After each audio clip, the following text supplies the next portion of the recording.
दिन का करीब 1:01 हुआ था। लोकसभा की कार्रवाई चल रही थी और यकाएक दर्शक दीर्घा से 2 लोग सदन में कूद पड़े और कूद ही नहीं पड़े, जूते उतारकर सांसदों की बेंच पर, उनकी मेजों पर दौड़ लगाने लगे। उनके हाथों में कैन थे जिससे एक पीले रंग का धुआं निकल रहा था और उस धुएं ने सदन को धीरे धीरे भर दिया। सांसदों ने सूझबूझ दिखाते हुए, जिसमें से प्रमुख तौर पर कांग्रेस के सांसद थे, गुरजीत सिंह औजला थे, लोगों ने उन लोगों को जकड़ लिया, उनको धर दबोचा।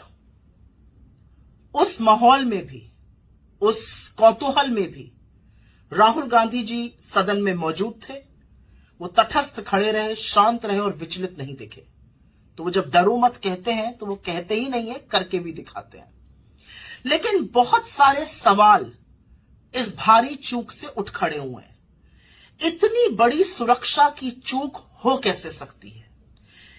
कैसे लोगों को वो कैन अंदर लाने की अनुमति मिली? सदन में तो आप फोन तक लेकर नहीं जा सकते दर्शक दीर्घा में, तो कैन लेकर ये लोग कैसे अंदर आ गए? और सबसे पते की बात यह है कि आज से ठीक 22 साल पहले 13 दिसंबर के दिन इस देश के संसद पर आतंकी हमला हुआ था और हर दल के सांसद ने आज उन वीर सपूतों को अपनी श्रद्धांजलि दी जिन्होंने अपनी जान की परवाह किए बिना इस देश के संसद की रक्षा की थी। आज तो पूरे देश में रेड अलर्ट लगा हुआ है। आज तो सुरक्षा के जो बंदोबस्त थे वो और पुख्ता होने चाहिए थे। तो बजाय पुख्ता होने के 2 लड़के देश के सदन में घुसकर आतंक फैला रहे हैं, अराजकता कर रहे हैं। किसकी जिम्मेदारी है? और उससे भी बड़ी पते की बात यह है कि इनकी जो एंट्री हुई सदन के अंदर, उसका पास बनाने में और उस पास की सिफारिश और हस्ताक्षर किया भाजपा के मैसूर के सांसद श्री प्रताप सिम्हा जी ने। तो उनकी क्या जवाबदेही है? क्या वो जानते थे ये लोग कौन है? क्या वो बिना जाने साइन कर रहे थे? क्या वो जानते थे कि ये लोग अराजकता फैलाना चाहते? क्योंकि इतनी बड़ी सुरक्षा में चूक ऐसे ही नहीं हो जाती है।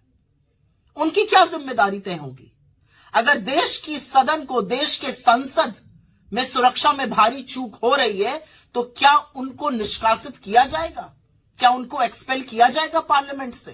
क्योंकि उनके हस्ताक्षर से, उनकी सिफारिश से ये सब लोग यहां पर आए थे। एक और बात है, जो लोग सरहद को सुरक्षित रखने का दंभ भरते हैं वो इस देश के सदन को तो सुरक्षित रख नहीं पा रहे हैं।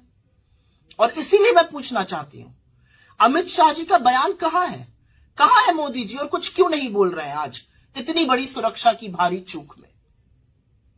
उसके बाद एक और नजारा देखने को मिला। कुछ लोगों ने अराजकता अंदर करी थी, कुछ 2 लोगों ने अराजकता बाहर करी थी। उनके हाथ में भी इस तरह के स्मोक बॉम्ब थे। उसको एक पत्रकार ने पकड़ लिया और फिर पत्रकारों का झुंड जो था वो एक दूसरे से जत्थम जुत्था लड़ने लगा कि ये उनको दिखाया जाए। पर ये तो एक साक्ष्य है सुरक्षा ब्रीच का। It is an evidence for the security breach. तो ये कैसे लोगों के हाथ में है? मेरा अपना मानना है कि इतनी बड़ी, इतनी भारी सुरक्षा में जो चूक हुई है उसकी जिम्मेवारी तय होनी चाहिए और इस देश के प्रधानमंत्री को सदन में आकर इस पर बयान देना चाहिए।